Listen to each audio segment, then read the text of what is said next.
Yaïfatou Aïdara a vécu 13 années en France avec 7 ans d'expérience professionnelle. Elle est rentrée pour le bon au Sénégal.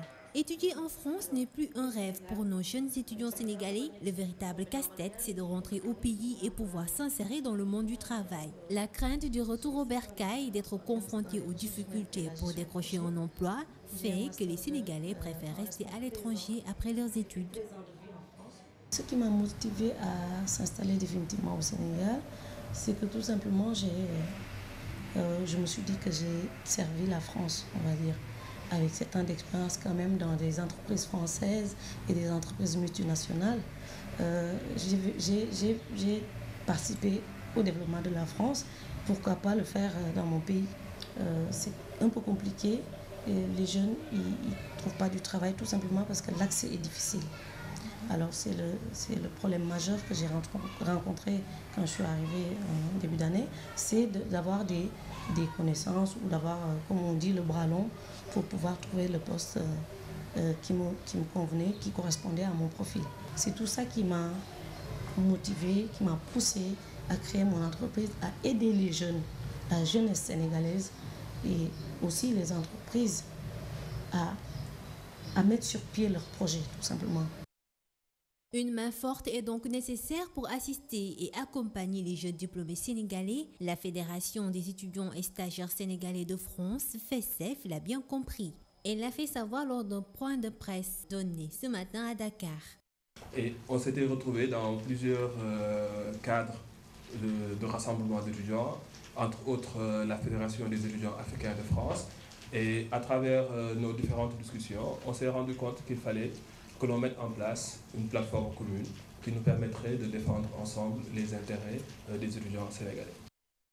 La FESSEF organise la 3e édition du Forum de l'emploi, de la formation et de la création d'entreprises samedi 7 novembre à Paris.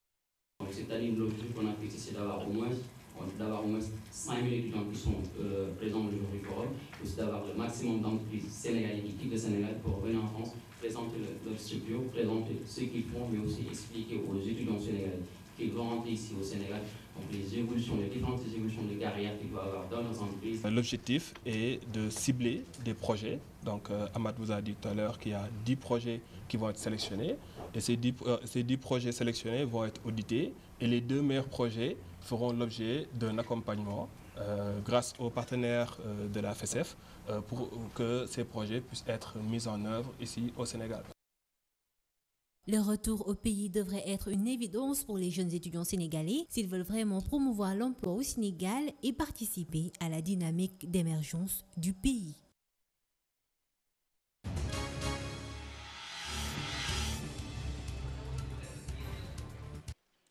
Thione Seck passe la Tabaski en prison. La chambre d'accusation a rejeté toutes les demandes que ses avocats avaient introduites. L'artiste chanteur va passer la fête de la Tabaski loin des siens, placé sous mandat de dépôt depuis le 2 juin dernier pour les chefs d'accusation d'association de malfaiteurs, tentative d'escroquerie, blanchiment de capitaux, contrefaçon, falsification et altération de signes monétaires et en cours légal au Sénégal et à l'étranger. Le père de Wally Ballago Seck jouait ses dernières cartes pour bénéficier d'une liberté provisoire. Ses avocats étaient en effet devant la chambre d'accusation de la Cour d'appel de Dakar pour plaider la nullité de la procédure. Et ce n'était pas une première. Maître Ousmane Sy ici avait le 25 août dernier plaidé la nullité de la procédure et l'affaire a été mise en délibéré au 3 septembre courant. Mais arrivé à cette date, la chambre d'accusation avait ordonné le rabat du délibéré. Le verdict n'a pas souri au célèbre chanteur, depuis lors pensionnaire du Cap Manuel.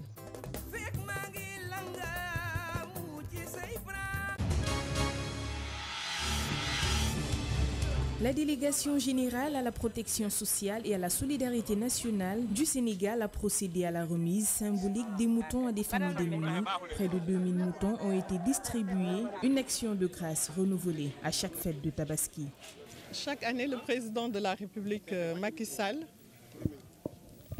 met à la disposition des familles démunies des moutons et des enveloppes financières pour qu'elles puissent fêter l'Aïd el-Kabir comme tout bon musulman.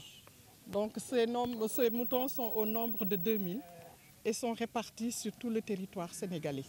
Selon la déléguée générale à la protection sociale et à la solidarité nationale du Sénégal, Anta Sarr Diaco, la sélection des familles s'est faite dans une transparence absolue. Nous disposions de ce qu'on appelle le registre national unique, qui nous sert de référence et que nous mettons aussi à la disposition de tous les partenaires, de tous les sectoriels, de toutes les ONG pour pouvoir puiser de ce registre national unique, puisque ce registre national unique déjà comporte une base de données de familles démunies, dont certaines bénéficient aujourd'hui des bourses de sécurité familiale. Donc les autres vont bénéficier d'autres œuvres sociales telles que celles que nous sommes en train de fêter aujourd'hui. Pour ces bénéficiaires, ce don soulage une grande partie de ses préoccupations.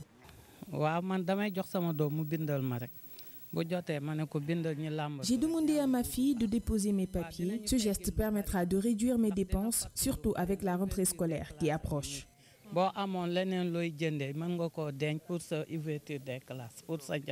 L'opération se fera sur toute l'étendue du territoire national. Ce geste de solidarité permettra aux nécessiteux de passer une bonne fête de l'Eid el-Kébir.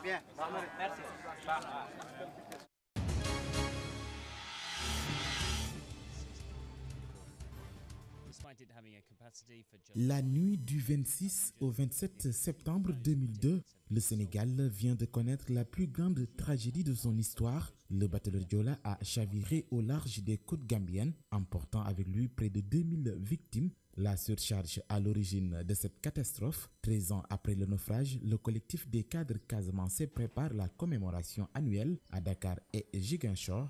Les familles des victimes se souviennent encore de ce drame, toujours endeuillé, toujours amer.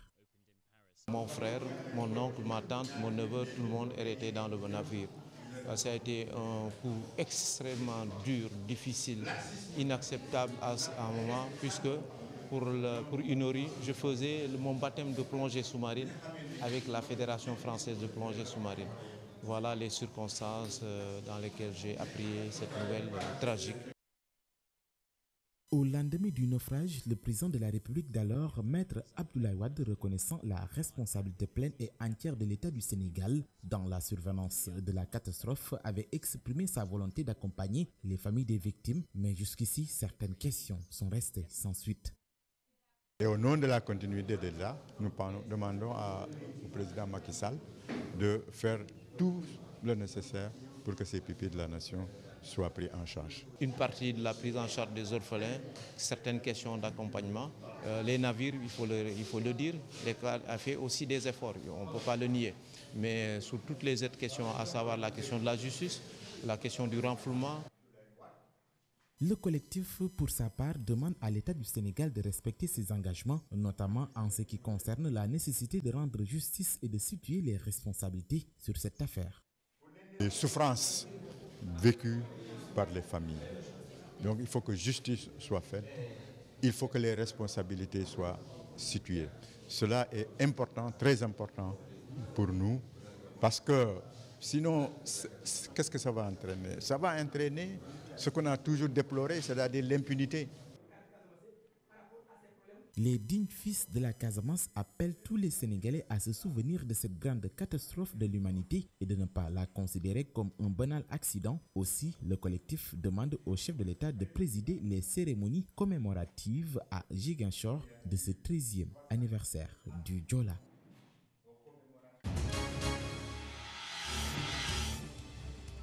Aujourd'hui, le désenclavement maritime est à moitié, j'allais dire, résolu avec l'arrivée des deux bateaux, Agen et Djambon. Bien qu'il y ait encore quelques difficultés, quelques problèmes, il n'empêche que là, il y a eu quand même des efforts qui ont été faits. Il faut également que le chemin de fer, le projet de chemin de fer qui existe déjà, puisse être intégré dans le plan Sénégal émergent, de manière à ce que les populations de la moyenne et de la haute Casamance puissent également bénéficier de transport et pouvoir venir au nord sans trop de difficultés.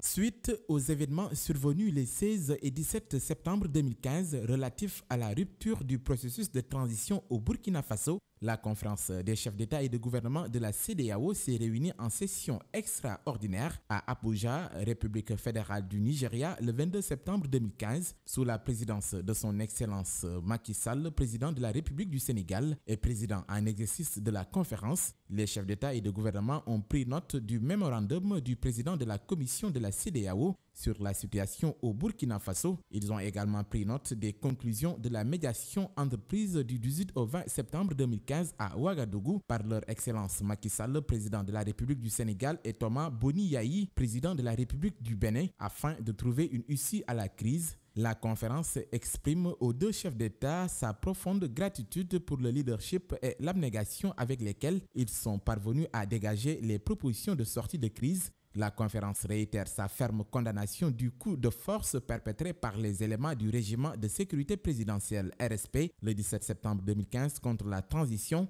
Elle se félicite de la libération sans condition de toutes les personnalités qui ont été détenues suite aux événements. La conférence réaffirme son attachement aux dispositions et principes du protocole de la CEDEAO sur la démocratie et la bonne gouvernance et ce contenu dans les instruments juridiques de l'Union africaine. La conférence renouvelle son soutien total à la poursuite de la transition civile au Burkina Faso. À ce propos, elle entérine la restauration immédiate des institutions de la transition et de son Excellence Michel Kafando dans ses fonctions de président de la transition, président du Burkina Faso. Le sommet décide de dépêcher à Ouagadougou dès le mercredi 23 septembre 2015 un haut comité de chefs d'État constitué de ceux du Bénin, du Ghana, du Niger, du Nigeria et du Togo est placé sous la présidence du président en exercice de la conférence à l'effet de consacrer la réinstallation du président de transition, son Excellence Michel Kafando, et de porter le message de solidarité de la CEDEAO au peuple burkinabé afin de contribuer à l'apaisement de la situation actuelle et à l'amorce de l'indispensable dialogue national inclusif. Le sommet demande aux éléments du RSP de déposer les armes et aux autres forces militaires de ne pas recourir à la force afin d'éviter des pertes en vies humaines. Le sommet demande à toutes les forces de défense et de sécurité de veiller à l'unité de l'armée et de s'abstenir sous peine de sanctions de toute action qui fragiliserait davantage la situation et compromettrait la paix dans le pays. Le sommet leur demande également de se conformer à leur rôle républicain dans le maintien de l'ordre et de la protection des personnes et des biens sur toute l'étendue du territoire national. Dans cette phase où le dialogue est déterminant pour la concorde nationale et la stabilité du Burkina Faso, les chefs d'État et de gouvernement en appellent à l'apaisement, à l'ouverture d'esprit et au compromis. Ils exhortent également toutes les parties prenantes à créer diligemment les conditions nécessaires pour la réconciliation nationale.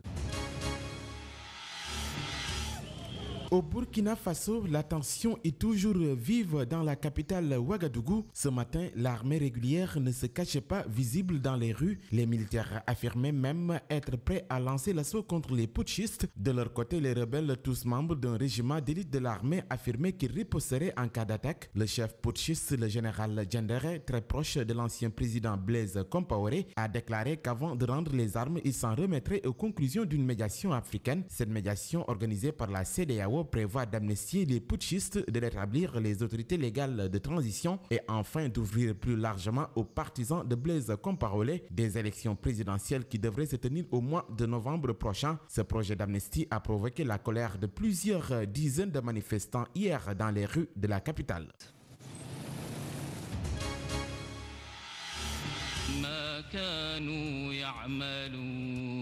L'un des plus grands rassemblements religieux au monde est lancé. Des centaines de milliers de musulmans convergent vers la Mecque en Arabie Saoudite. Plus de 2 millions de fidèles sont attendus par les autorités saoudiennes. Ce pèlerinage constitue l'un des 5 piliers de l'islam. Tout fidèle est supposé l'accomplir au moins une fois s'il en a les moyens. Les autorités saoudiennes ont mobilisé plus de 100 000 policiers pour assurer la sécurité de l'un des plus importants rassemblements religieux du monde alors que la menace terroriste pèse sur le Moyen-Orient. Après avoir passé la nuit dans la vallée de Mina à quelques kilomètres de la grande mosquée de la Mecque, les fidèles ont afflué dès l'aube pour une journée de prière et d'invocation sur le mont de la Miséricorde. C'est ici que le prophète Mohammed sallallahu alayhi wa sallam aurait fait son dernier sermon il y a 14 siècles selon la tradition musulmane. Après le coucher du soleil, les pèlerins doivent refluer sur la plaine de Muzdalifa pour se préparer le lendemain à l'Aïd el-Fitr, la fête du sacrifice à la mémoire d'Abraham.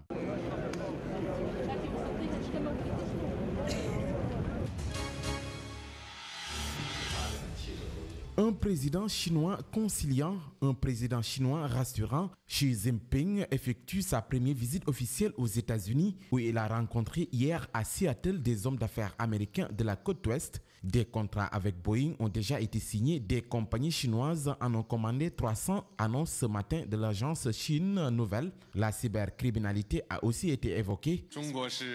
La Chine défend avec force la sécurité informatique. Elle est aussi victime de cyberattaques. Le gouvernement chinois ne participera ou n'encouragera jamais à commettre des vols sur Internet ou pirater des sites gouvernementaux, car il s'agit de délits.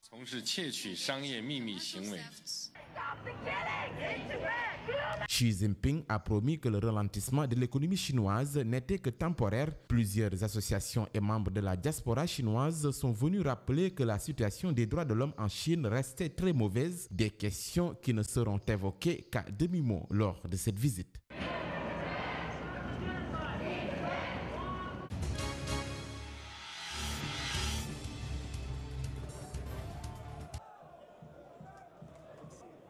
L'attaquant sénégalais de Clermont Foot, Famara Diédhiou, caracole en tête des buteurs de la 2e division française. En offrant par un doublé la victoire à son équipe hier face à Ajaccio, il accroît son avance au classement des buteurs avec 8 buts inscrits en 7 journées.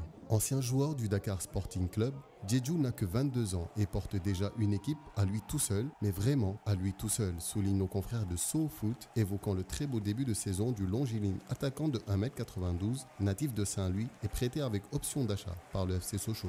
Après avoir débuté la saison dernière avec le FC Sochaux, Diédhiou a été de nouveau prêté à Clermont en quête d'un attaquant après la blessure à un genou l'hiver dernier d'Idriss Saadi, parti cet été à Cardiff City, un club de 2e division anglaise. Il ne serait pas surprenant que Famara Diédhiou quitte la Ligue 2 dès le prochain marché des transferts qui ouvre en fin décembre. Plusieurs candidats à la présidence de la FIFA et d'anciennes vedettes du football s'en prennent à Michel Platini, le candidat le mieux placé à la succession de Sepp Blatter à la présidence de la FIFA. Dernièrement, c'est le Brésilien Romario, champion du monde en 1994, qui a remis de l'huile sur le feu, affirmant que le président sortant et son potentiel successeur étaient de la même école. Toutefois, il ne peut affirmer que le Français soit mêlé à des affaires illicites, mais soutient mordicus que sa façon de diriger la FIFA n'est pas la meilleure et que Platini est de ce monde où il n'y a rien de positif sur sa gestion. Rappelons qu'en plus du sud-coréen Chung Mong-jun, du prince Ali soutenu par Maradona et de Michel Platini, le brésilien Zico et le nigérian Segun Odegbami, capitaine des Super Eagles lors de leur sacre en 1980, ont fait acte de candidature à la présidence de la FIFA qui aura lieu en février prochain.